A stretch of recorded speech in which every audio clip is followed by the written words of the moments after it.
Sometimes denial doesn't disappear. It transforms. It becomes ambiguous grief.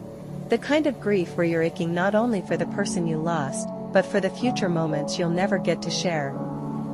Sometimes the person is still here, but gone in spirit. A life changed by accident, addiction, or illness, or a relationship that ended without clarity. In a way, you lost someone who is still alive. And that's when denial can crash over you like waves in a storm, because hope and grief are coexisting inside you. You're grieving and hoping at the same time, and that emotional whiplash is exhausting. Ambiguous grief shows up in many forms. Some people grieve the stages of life they never got to experience.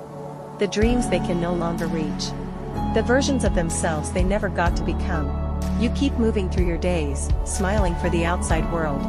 But inside, your soul may be screaming about the unfairness of the cards life dealt you. The feelings of denial are raging.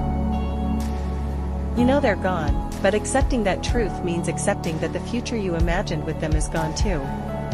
And that double loss is heavier than most people realize. When you're grieving what should have been, it can feel like everyone else has the perfect family, perfect life, perfect story. But that's ambiguous grief narrowing your vision to what you feel you've lost. And with that pain comes regret. Regret for the time you did not spend. Shame for the words you wish you did not say. Disappointment in the moments you can't change. This is where grace becomes essential. Offer yourself forgiveness. Forgive yourself for the hug you did not give, the call you postponed, the visit you meant to make. You were living your life, just as your loved one was living theirs.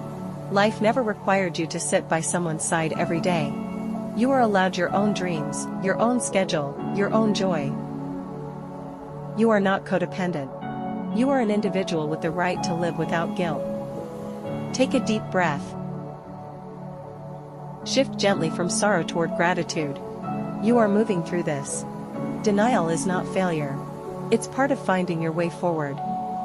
Focus on all the opportunities that life has to offer and new doors will open. So take the pressure off. Forgive yourself for grieving longer than others. Forgive yourself for not knowing what you had no way of knowing. None of us have a crystal ball or a time machine to rewrite the past. Your loved one wouldn't want you drowning in guilt. They'd want you remembering the joy, the laughter, the love you shared. What is one small act of self-forgiveness that you can offer yourself today?